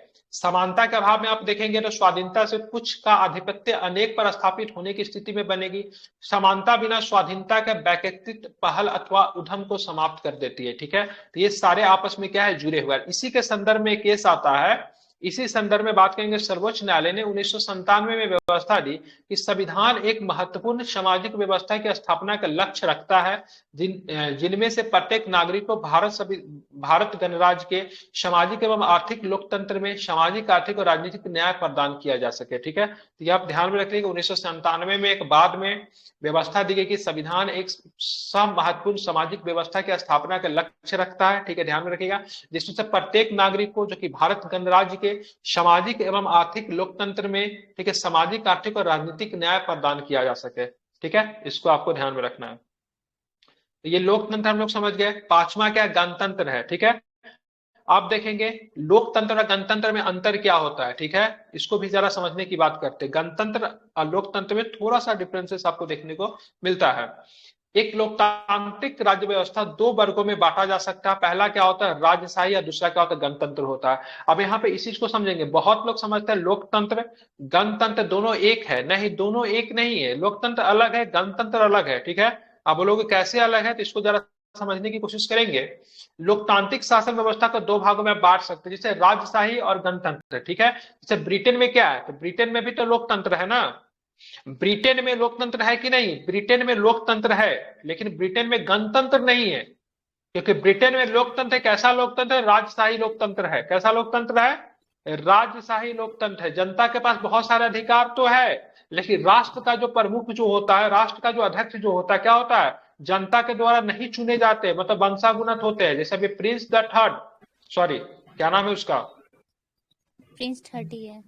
प्रिंस द थर्ड, बिल्कुल ठीक है। प्रिंस द थर्ड का निर्वाह क्या जनता ने वोट करके उसको चुना, नहीं ना चुना, ठीक है। डायरेक्ट एलिजाबेथ से मतलब संबंधित था, बन गया शासक। तो ब्रिटेन में भी लोकतंत्र है, लेकिन बोलेंगे वहां पे राजशाही लोकतंत्र है। भारत के राष्ट्रपति कौन है, द्रौपदी मुर्मू साहिबा है। द्रौपदी मुर्मू साहिबा को चुनने के लिए राज्यसभा, लोकसभा, विधानसभा तीनों के सदस्यों ने मिलकर चुना है, ठीक है। और तीनों के सदस्यों के किसने चुना, हमने चुना। जैसे विधानसभा के सदस्यों को हमने चुना, हमने वोट किया, उस विधानसभा के सदस्यों ने राज्यसभा के सदस्यों को चुना अप्रत्यक्ष तरीके से। बात करेंगे उसके बाद, ठीक है। उसके बाद बात करेंगे यहाँ पे लोकसभा, ठीक है, ध्यान में रखेंगे लोकसभा, ठीक है। लोकसभा के सदस्यों का हमने मतलब क्या किया, तो डायरेक्ट रूप से हमने मतलब चुना, ठीक है। क्या किया, हमने मतलब डायरेक्ट रूप से चुना। और ये सारे लोगों ने मिलकर मतलब क्या किया, ठीक है, ये सारे लोगों ने मतलब मिलकर मतलब क्या किया था, ध्यान में रखेंगे। इस सारे लोगों ने मतलब मिलकर क्या किया, राष्ट्रपति को चुना। तो इनडायरेक्टली रूप से भारत का जो राष्ट्र प्रमुख जो है क्या है, वो तो चुना गया ना, मतलब इलेक्ट किया गया, ठीक है। जबकि ब्रिटेन में ऐसा नहीं हुआ, ठीक है। तो राजशाही व्यवस्था भी क्या होता है, गणतंत्र हो सकता है, ठीक, सॉरी क्या बोलते हैं, लोकतंत्र हो सकता है, लेकिन राजशाही व्यवस्था गणतंत्र नहीं हो सकता है, ठीक है। ध्यान में रखेंगे, ठीक है। चलिए, इसीलिए बात करेंगे, यहाँ पे देखेंगे, इसीलिए बोला जाता है, इसीलिए बोला जाता है, क्या बोला जाता है, तो ध्यान में रखिएगा। तो इसीलिए बोला जाता है, क्या बोला जाता है, आप ध्यान में रखेंगे। ब्रिटेन को तो सब कुछ तो कर सकता है, लेकिन ब्रिटेन एक चीज नहीं करता है। जैसे हम लोग स्वतंत्रता दिवस मना सकते हैं, लेकिन ब्रिटेन के पास एक दुर्भाग्य से उसका कोई स्वतंत्रता दिवस नहीं है, ठीक है। क्योंकि ब्रिटेन ने सारे राष्ट्रों को गुलाम बना रखा, ब्रिटेन किसी का गुलाम ही नहीं हुआ, ठीक है। तो ध्यान में रखेंगे। तो सबसे बड़ा दुर्भाग्य ब्रिटेन के साथ क्या है, वो अपना स्वतंत्रता दिवस नहीं सेलिब्रेट कर सकता, ना तो उसका गणतंत्र दिवस होता है, कुछ भी नहीं होता है, ठीक है। चलिए, राजशाही व्यवस्था में राज्य का प्रमुख की बात करेंगे। आमतौर पर राजा या रानी होता है। उत्तराधिकारिता के माध्यम से पद पे आसीन होता है, जैसा कि ब्रिटेन में। वही गणतंत्र में राज्य प्रमुख हमेशा प्रत्यक्ष या फिर अप्रत्यक्ष रूप से निश्चित समय के लिए चुनकर आता है, जैसे कि अमेरिका में बात करेंगे। तो अमेरिका में कैसे होता है राष्ट्रपति चुनाव, प्रत्यक्ष रूप से होता है कि अप्रत्यक्ष रूप से होता है, यहाँ पे अंतर को समझिएगा। क्योंकि लोकतांत्रिक व्यवस्था में, गणतंत्र व्यवस्था में आप देखोगे तो वहां पे मतलब राष्ट्रपति चुने जाते हैं। जैसे बोलोगे भाई साहब इसमें प्रत्यक्ष भी चुने जा सकते हैं, अप्रत्यक्ष भी चुने जा सकते हैं। तो अमेरिका का राष्ट्रपति प्रत्यक्ष चुना जाता है क्योंकि जनता वोट करता है। अब भारत के राष्ट्रपति की बात करेंगे तो अप्रत्यक्ष रूप से चुना जाता है, ठीक है, याद रहेगा, बिल्कुल ठीक है, इसको ध्यान में रखिएगा। उसके बाद के इसीलिए भारतीय संविधान की प्रस्तावना में गणतंत्र का अर्थ यह है कि भारत का प्रमुख अर्थात राष्ट्रपति चुनाव के जरिए सत्ता में मतलब क्या होता है, आता है। उसका चुनाव की, उनका मतलब चुनाव कार्य की बात करेंगे 5 वर्षों के लिए, ठीक है, अप्रत्यक्ष रूप से क्या होता है, चुने जाते हैं, ठीक है, ध्यान में रखना है। गणतंत्र के अर्थ में 2 और बातें शामिल है। पहली यह कि राजनीतिक संप्रभुता किसी एक व्यक्ति राजा के हाथ में होने की बजाय लोगों के हाथ में होती है, पता ही है, समझने की जरूरत नहीं है। दूसरी, किसी भी विशेषाधिकार प्राप्त वर्ग की अनुपस्थिति होती है। कोई भी विशेषाधिकार पर वर्ग जो है यहाँ पे आपको नहीं देखने को मिलेगा, मतलब कोई भी वर्ग की मतलब क्या बोलेंगे, तब विशेषाधिकार आपको नहीं देखने को मिलता है, ठीक है। इसको आपको ध्यान में रखना है, ठीक है। मतलब कोई भी वर्ग की बात करेंगे तो कोई भी वर्ग मतलब यहाँ पे विशेषाधिकार नहीं रखता है, ठीक है। मतलब किसी भी वर्ग को विशेष सुविधा हम लोग यहाँ पे नहीं दे सकते हैं, ठीक है। सब क्या है, सब क्या है, समान है। आर्टिकल्स 14 है, आर्टिकल्स 15 है, बहुत सारे आर्टिकल्स है, ठीक है। चलिए, इसीलिए सार्वजनिक कार्यालय की बगैर किसी भेदभाव के प्रत्येक नागरिक के लिए मतलब क्या होता है, खुला होता है। तीसरा क्या, न्याय, ठीक है। तीसरा की बात करें, न्याय की बात करें, जिसमें जस्टिस होता है। क्या होता है ये देखेंगे तो संविधान में 3 प्रकार के न्याय शामिल किया गया, मैं पहले ही बता चुका हूं। सामाजिक है, आर्थिक और राजनीतिक न्याय की बात की गई है, ठीक है। तो 3 प्रकार की न्याय की बात की गई समाज में, सॉरी प्रस्तावना में। इसकी सुरक्षा मौलिक अधिकार एवं नीति निर्देश सिद्धांतों का विभिन्न उपबंधों के जरिए की जाती है। तो संविधान में 3 प्रकार की न्याय की बात की गई है और इसकी इसकी सुरक्षा के लिए, ठीक है, आप देखेंगे तो देखेंगे इसकी सुरक्षा के लिए क्या है, तो इसकी सुरक्षा के लिए संविधान में क्या है, तो मौलिक अधिकार दिए गए लोगों को, नीति निर्देशक तत्व के कुछ मतलब मूल रूप शामिल है। अब यहाँ पे देखेंगे सामाजिक न्याय का अर्थ क्या, किस कैसे पता चलेगा से हमारे देश में सामाजिक न्याय है, तो हर व्यक्ति के साथ जाति, रंग, धर्म, लिंग के आधार पर बिना भेदभाव के लिए समान व्यवहार होगा। किसी भी व्यक्ति को इस बेसिस के आधार पर मतलब क्या कर सकते हैं, भेदभाव नहीं कर सकते हैं। नहीं इसका कर मतलब सकते। क्या है, तो इसका मतलब समाज में किसी विशेष वर्ग की विशेष अधिकारों की अनुपस्थिति और अनुसूचित जाति, अनुसूचित जनजाति, अन्य पिछड़े वर्ग तक महिलाओं की स्थिति में मतलब क्या होगा, सुधार होगा। इसके लिए संविधान बात करेंगे तो विशेष उपबंध भी करती है। क्या करती है, इनके सुधार करने के लिए विशेष उपबंध करती है, जैसे आरक्षण वगैरह दे दिया तो इनकी स्थिति में सुधार किया जाता है, ठीक है। लेकिन इस आधार को बनाकर, ठीक है, जाति, रंग, धर्म, लिंग, ठीक है, आधार बना के किसी भी व्यक्ति के साथ मतलब भेदभाव नहीं कर सकते, ठीक है, उनके साथ इस आधार पे बिना भेदभाव के समान व्यवहार करना होगा, ठीक है। अब यहाँ पे देखेंगे सामाजिक न्याय तो समझ गए ना, आप चलते आर्थिक न्याय क्या होता है। तो आर्थिक कारणों के आधार पर, ठीक है, किसी भी व्यक्ति से भेदभाव नहीं किया जा सकता। इसमें संपदा, आय एवं संपत्ति के, ठीक, असमानता को दूर करना भी शामिल है, ठीक है। सामाजिक न्याय और आर्थिक न्याय का मिला जुला रूप, ठीक है, अनुपाती न्याय को, ठीक है, परिलक्षित करना था। लेकिन इसमें थोड़ा सा मतलब क्या हो जाता है, थोड़ा सा आगे चल के विवाद हो जाता है, क्योंकि आपके आर्थिक न्याय की बात करते हैं, डेट मीन आर्थिक कारणों के आधार पर किसी भी व्यक्ति के साथ आप भेदभाव नहीं कर सकते। मतलब आपको जितना संपत्ति अर्जन करना है उतना संपत्ति अर्जन कर लीजिए, क्योंकि आर्थिक न्याय की बात करेंगे तो संपत्ति के अधिकार को मौलिक अधिकार में भी शामिल किया गया था, ठीक है। लेकिन बाद में जाके इस पे कुछ विवाद होती है, बाद में जाके आर्थिक न्याय की जगह पे, ठीक है, इसको आर्थिक न्याय को मौलिक अधिकार से हटाकर इसको क्या बोले, कानूनी अधिकार कर, लीगल राइट कर देते हैं, और संपत्ति का अधिकार जो आपका मौलिक अधिकार होता है वो क्या होता है, समाप्त हो जाता है, ठीक है। अब चलेंगे राजनीतिक न्याय की बात करेंगे। तो राजनीतिक न्याय का अर्थ है कि हर व्यक्ति को समान राजनीतिक अधिकार प्राप्त होंगे, चाहे वह राजनीतिक दफ्तरों में प्रवेश की बात हो अथवा अपनी बात सरकार तक पहुंचाने का अधिकार रखता होगा, ठीक है। अब देखेंगे ये तीनों अधिकार जो है, सामाजिक, आर्थिक और राजनीतिक न्याय की बात करेंगे तो ये फ्रांस की क्रांति से लिया गया, जो कि रूस की क्रांति से लिया गया, जो कि 1917 का रूसी क्रांति से लिया गया। अगर पूछा जाएगा सामाजिक अधिकार, आर्थिक एवं राजनीतिक, सामाजिक, आर्थिक एवं राजनीतिक न्याय कहाँ से लिया गया है, तो रूसी क्रांति 1917 से लिया गया है, ठीक है। आप इसको क्या करेंगे, याद रखेंगे, ठीक है। आप चलेंगे स्वतंत्रता, ठीक है, स्वतंत्रता बहुत मैटर करता है भाई साहब। देखिए स्वतंत्रता का अर्थ की बात करें, स्वतंत्रता का अर्थ है लोगों की गतिविधियों पर किसी प्रकार की रोक टोक की अनुपस्थिति तथा साथ ही व्यक्ति के विकास के लिए अवसर प्रदान करना। स्वतंत्रता का मतलब क्या, फ्रीडम होता है। तो बात करें लोगों की गतिविधियों पर किसी प्रकार की रोक टोक की अनुपस्थिति, मतलब आप के ऊपर किसी भी प्रकार का रोक टोक नहीं है, जो वैलिड काम है वो आप कर सकते हैं कानून के दायरे में रह के, ठीक है, संविधान के दायरे में रहकर। प्रस्तावना हर व्यक्ति के लिए मौलिक अधिकारों की जरा अभिव्यक्ति, विश्वास, धर्म और उपासना की स्वतंत्रता सुनिश्चित करता है। 1, 2, 3, 4, ठीक है। तो देखेंगे संविधान की बात, अभिव्यक्ति की सुरक्षा, अभिव्यक्ति की स्वतंत्रता, ठीक है, विश्वास, धर्म और उपासना की स्वतंत्रता जो होता है वो आपको मतलब क्या करती है, उपलब्ध करवाती है संविधान। इसके हनन के मामले में कानून का दरवाजा खटखटाया जा सकता है अगर आपको किसी भी प्रकार के लगे से आपके स्वतंत्रता का हनन किया जा रहा है। अभिव्यक्ति की स्वतंत्रता की बात करेंगे, फ्री टू स्पीच इसमें आ जाता है, जहां पे आप क्या कर सकते हैं, अपने बातों को, ठीक है, लोगों के सामने रख सकते हैं। विश्वास की स्वतंत्रता, धर्म की स्वतंत्रता की बात करें, पूजा करने की स्वतंत्रता, तो आप किसी भी धर्म को मान सकते हैं। उपासना की स्वतंत्रता की बात करेंगे तो जैसे आपको पूजा करना है पूजा कर सकते हैं, अपने धर्म से संबंधित जो धर्म स्थल जो होता है उसका भी निर्माण कर सकते हैं, ठीक है। जैसा कि प्रस्तावना में कहा गया है, तो भारतीय लोकतांत्रिक व्यवस्था को सफलतापूर्वक चलाने के लिए स्वतंत्रता प्रथम क्रम क्या है, आवश्यक है। हालांकि स्वतंत्रता का अभिप्राय यह नहीं है कि हर व्यक्ति को कुछ भी करने का लाइसेंस मिल गया है, ठीक है। आप स्वतंत्रता कहने का मतलब ये नहीं है कि आप जाके बंदूक मतलब बनाना शुरू कर दीजिएगा, ड्रग्स बेचना शुरू कर दीजिएगा, ठीक है, किसी भी व्यक्ति को जाके मतलब गाली उली दे दीजिएगा, बोलेगा हमको तो फ्री ऑफ स्पीच है, स्वतंत्रता मिला, तो नहीं, आप ऐसा नहीं कह सकते हैं। स्वतंत्रता का अधिकार इस्तेमाल संविधान में लिखी गई सीमाओं के भीतर ही किया जा सकता है, ठीक है। जैसे संविधान में आर्टिकल 47 रख दिया, जैसे स्वतंत्रता का अधिकार दिया ना, आप किसी भी तरह का व्यापार या फिर वृत्ति की स्वतंत्रता है आपको, तो व्यापार और वृत्ति की स्वतंत्रता दिया गया है, तो आप जाके बंदूक नहीं बना सकते। इसलिए संविधान में क्या, ड्रग्स नहीं बेच सकते, ठीक है। बिहार में शराब बंद है तो आप शराब नहीं बना सकते, इसीलिए बोल दिया, ठीक है, आर्टिकल 17, ठीक है, 47 में जितने भी मतलब, ठीक है, गैर कानूनी स्टेट के द्वारा जो बैन, जो मतलब जो भी थे खाने पीने की चीजें, ड्रग्स हो गया, शराब हो गया, सबको बैन कर दिया गया।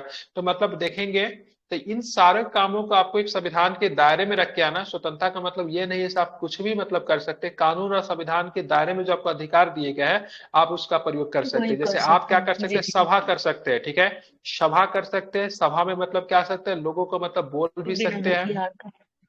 लेकिन ध्यान में रखिएगा वहां पे हथियार नहीं हो।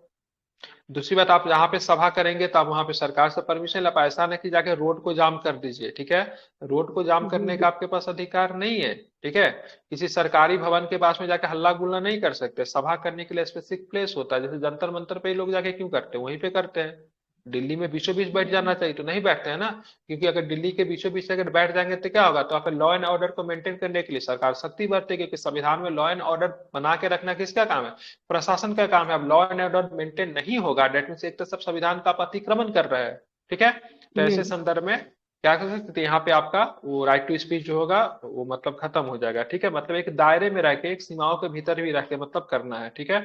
संक्षेप में कहा जी जाए कि सर। प्रस्तावना में प्रदत्त स्वतंत्रता एवं मौलिक अधिकार शर्त रहित है। मतलब शर्त रहित है, मतलब आपको जो स्वतंत्रता का अधिकार जो दिया गया, जो कि आपका मौलिक अधिकार है, ठीक है, वो आपका क्या शर्त रहित है, मतलब एकदम एक होता शर्त है रहित नहीं निरपेक्ष है। होता, बिल्कुल शर्त रहित नहीं है, ठीक है। ध्यान में रखेंगे क्या शर्त, एक होता है सापेक्ष होता है, एक होता है निपेक्ष होता है।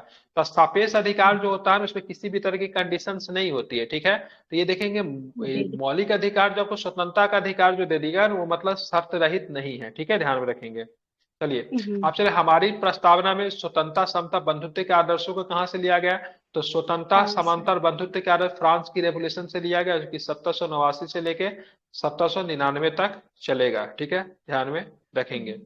तीसरा ये समता की बात करेंगे ना, समता का क्या होता है, तो समाज के किसी भी वर्ग के लिए विशेष अधिकारों की अनुपस्थिति और बिना किसी भेदभाव के हर व्यक्ति को समान अवसर प्रदान करने के लिए उपबंध करना है, ठीक है। लेकिन ये भी बात करेंगे, इसमें भी कंडीशन है भाई साहब। अब बोलोगे सर क्या कंडीशन है, तो आप एक तो बोल रहे समता का अधिकार में बोले समाज के किसी भी वर्ग के लिए विशेष अधिकारों की अनुपस्थिति होगी और किसी भी के साथ भेदभाव नहीं किया जा सकता। तो बोलोगे सर तो ये तो अच्छी बात है, जी तो बिल्कुल ये अच्छी बात है, लेकिन इसमें कंडीशन क्या है, भेदभाव किया जाता है, ठीक है, लेकिन आधार बनाकर भेदभाव किया जा सकता है, जो कि भेदभाव क्या हो, मौलिक भेदभाव, जिसको मतलब उचित भेदभाव किया जा सकता है। आप बोलोगे सर ये कैसे, अब महिला के साथ पुरुष का कंपटीशन नहीं हो सकता, इसलिए महिला को विशेष आरक्षण दी जाती है, तो इसको मतलब जी मौलिक सर। भेदभाव माना जाता है, ये मतलब क्या, उचित भेदभाव है, ठीक है।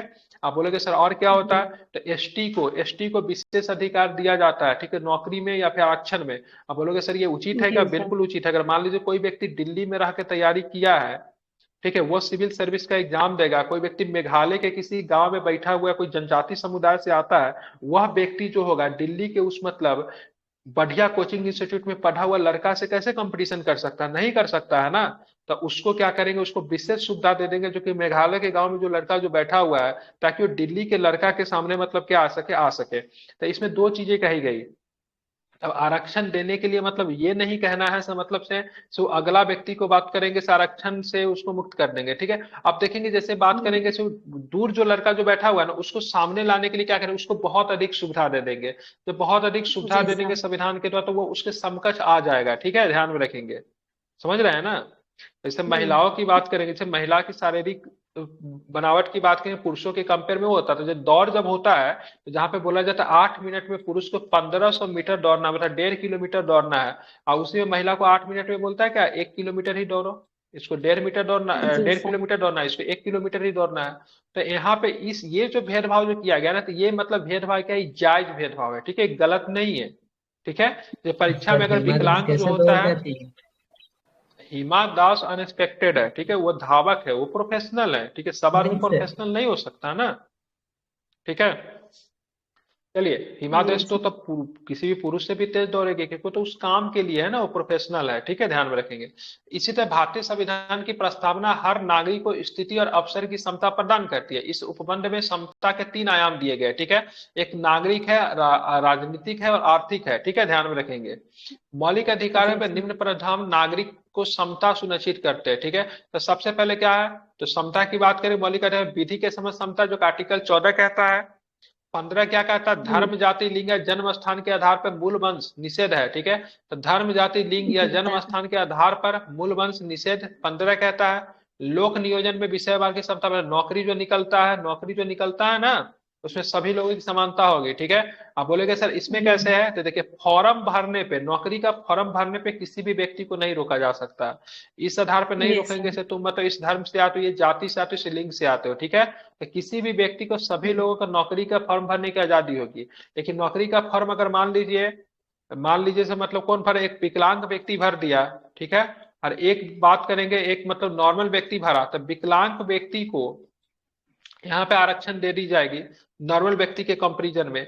तो यहाँ पे दो तरह का मतलब आती है, ये जो भेदभाव किया गया ना, तो ये भेदभाव मतलब जेन्युइन भेदभाव है, ठीक है। जायज है तो सर। इसको भेदभाव के जी सर। कैटेगरी में नहीं रखेंगे, क्योंकि विकलांग व्यक्ति का एक आम व्यक्ति से मतलब क्या कर रहा है, आरक्षण में भेदभाव कर रहा है। लेकिन यहाँ पे नौकरी का फॉर्म भरने में, ठीक है, जो विकलांग व्यक्ति को जो अधिकार होगा वो भी मतलब क्या होगा कि आम व्यक्ति को ही मतलब अधिकार होगा, ठीक है। हाँ, लेकिन फिर जी बात सर। करेंगे आर्थिक का, बात हमने बात किया, ठीक है। यहाँ पे मतलब आर्थिक अधिकार का भी हमने बात कर रहे हैं, तो यहाँ पे बोलेंगे ठीक है, जो विकलांग व्यक्ति उसको फॉर्म भरने में 100 रुपया लगेगा, जो आम व्यक्ति उसको फॉर्म भरने में 500 रुपया लगेगा। इसी आधार पे आप क्या देखते हो, सो नौकरी का जब हम लोग बीपीएससी का फॉर्म भरते हैं तो 1000 रुपया देते हैं, आप लोग ठीक 400 या 500 क्या देते हो, जो भी देते हो, तीन ठीक है, सौ पैसा कम जाता है ना, जो भी हो, ठीक लेकिन है। तो सर इसी आधार पे डिफरेंट मतलब नहीं क्या होना किया चाहिए, जाता है, गर्ल्स से डिफरेंट नहीं बिल्कुल होना चाहिए, दोनों का सेम होना इसी चाहिए। इसी आधार पे मतलब भेदभाव किया जाता है, ठीक है। उसका अस्पृश्यता का अंत की बात करेंगे, तो आर्टिकल 17 क्या कहता है, अस्पृश्यता का अंत है, किसी भी तरह का अनटचबिलिटी को मतलब एंड करने की बात कही गई है, ठीक है। और इसमें थोड़ा जी सा सर। अम्बेडकर जी का अपना सिद्धांत इसमें झलकता है।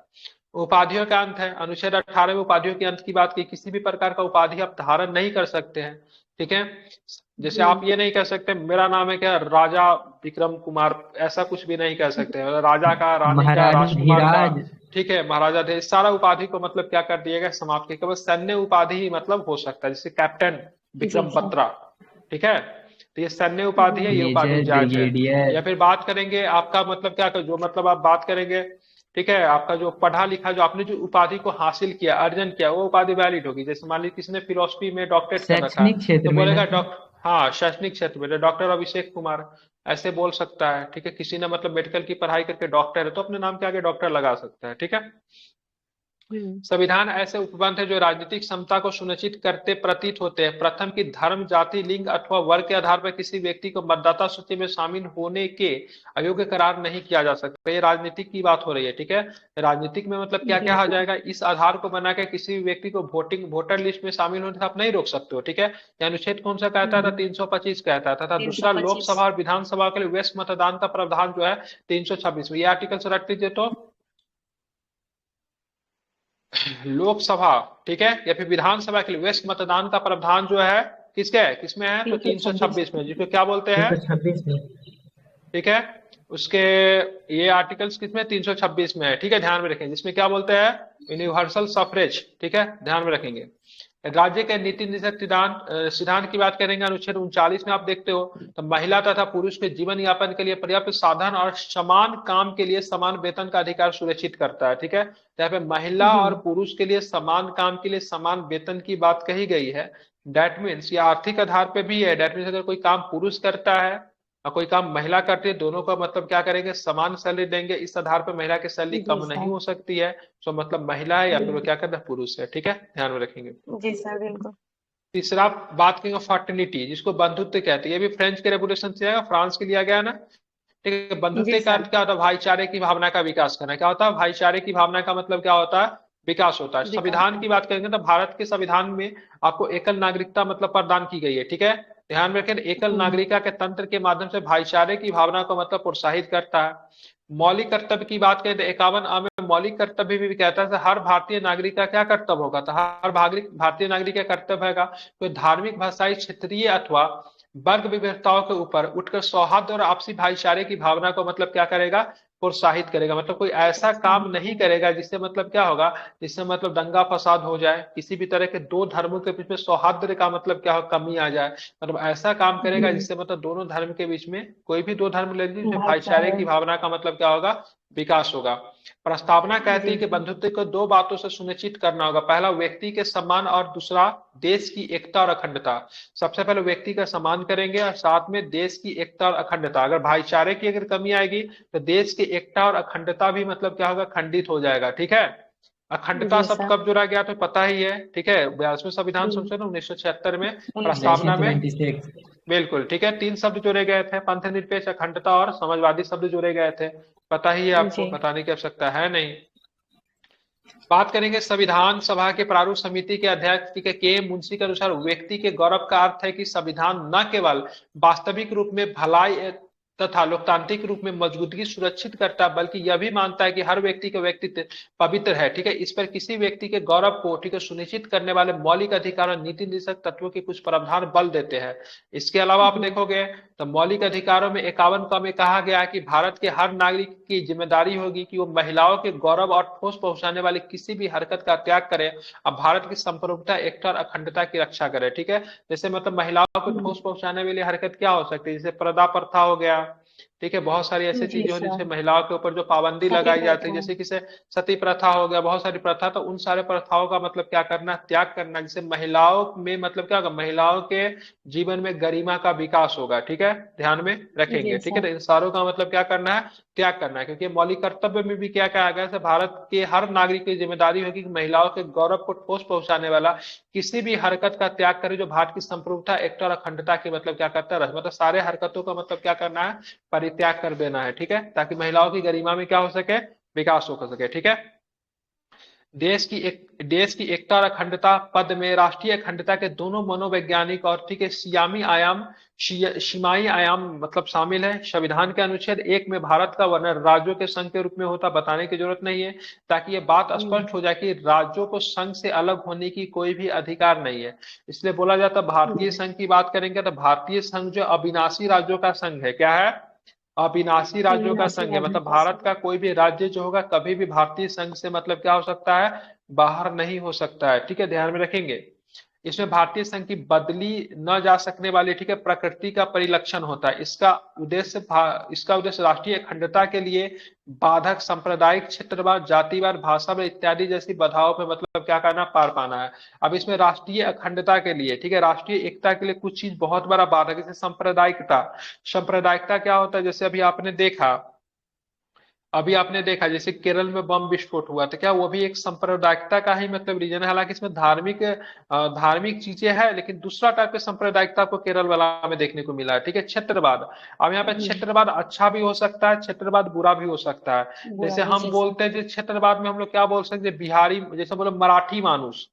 ठीक है, तो यहाँ पर है। बोलेंगे, कैसे बोला जाता है, मराठी मानुस, जैसे बोला जाता है मैन ऑफ सॉइल की कुछ बोला जाता है, इससे क्या होता है, तो मराठी मानुस का जो कॉन्सेप्ट है, तो इससे मतलब क्या होगा, तो मराठा लोगों का मतलब विकास हो जाएगा। ठीक है, मराठा लोगों का क्या जी हो जाएगा, सर। विकास हो जाएगा, लेकिन दूसरे लोग जो वहां पे रहते हैं उनका मतलब क्या होगा, अहित होगा।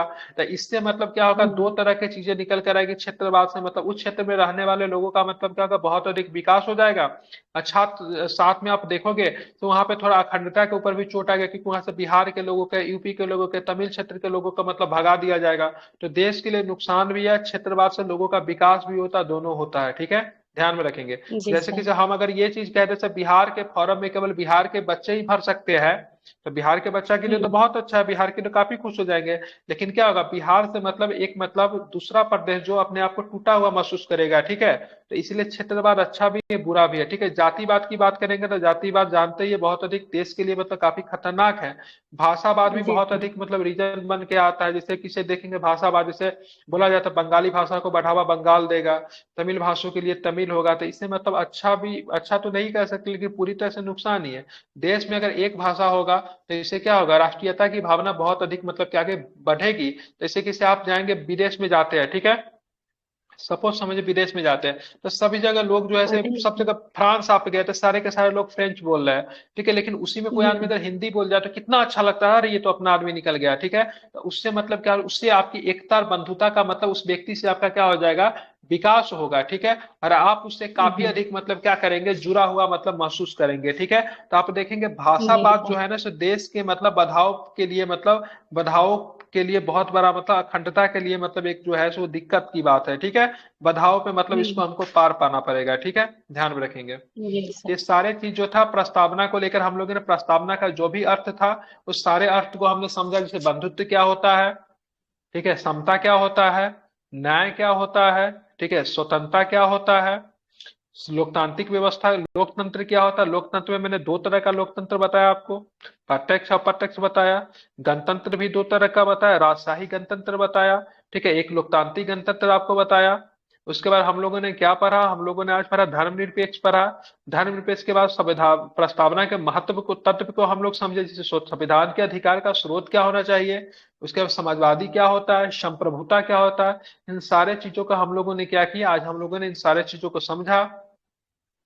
कल के क्लास में क्या होगा, तो कल के क्लास में हम लोग देखेंगे प्रस्तावना का महत्व क्या है। ठीक है, बोलेंगे प्रस्तावना का महत्व क्या है। ठीक है, प्रस्तावना का महत्व समझने के बाद संविधान के एक भाग के रूप में प्रस्तावना किस तरीके से अपना इंपॉर्टेंस रोल निर्भर करता है।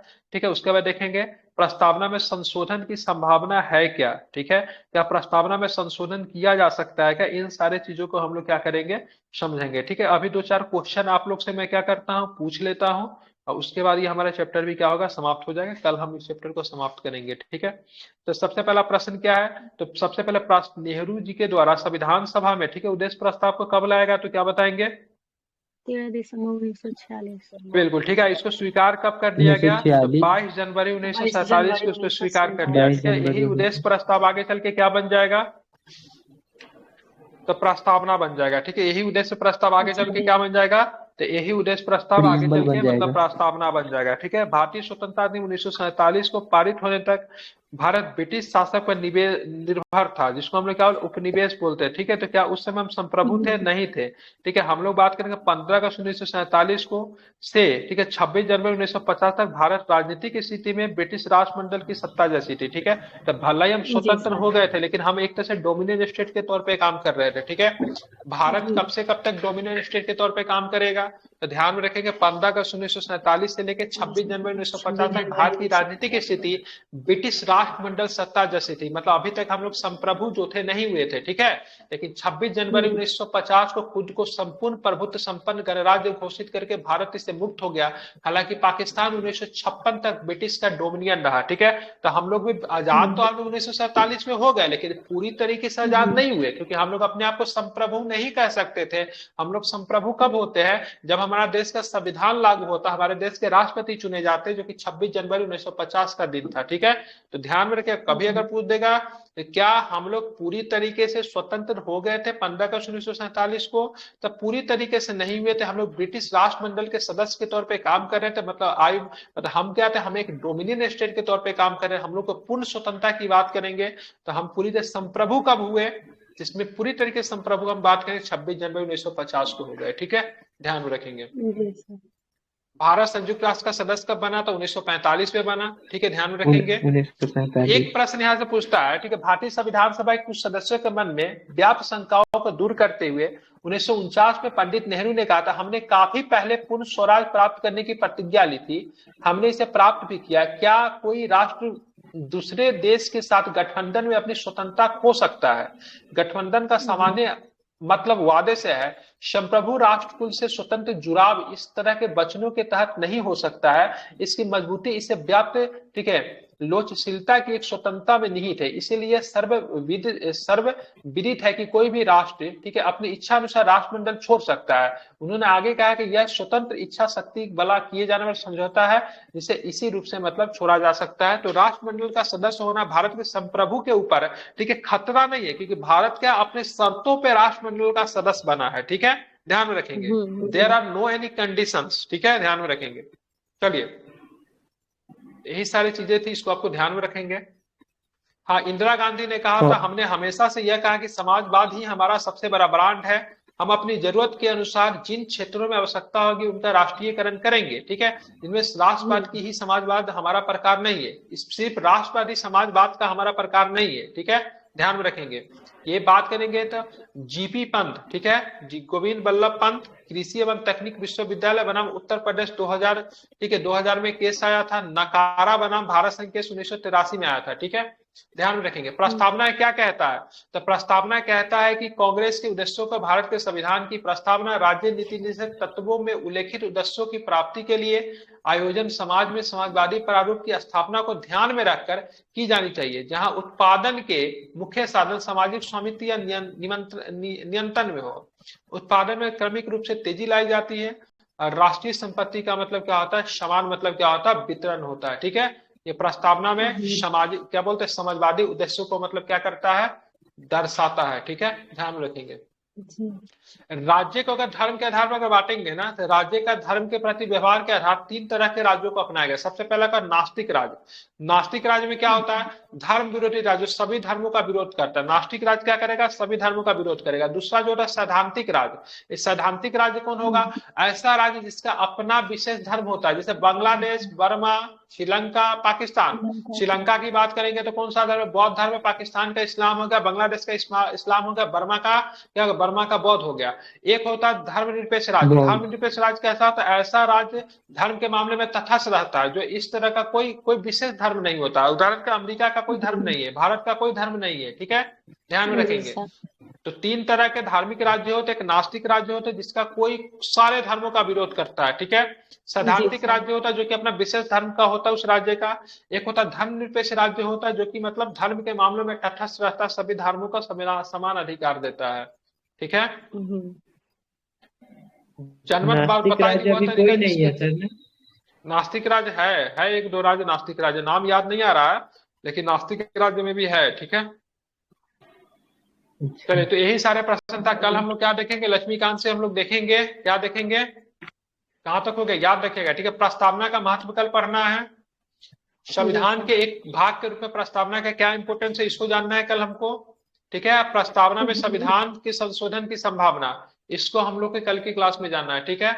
ये वाली वीडियो आपको यूट्यूब पे चली जाएगी, यू शुड मस्ट रिवीजन, ठीक है।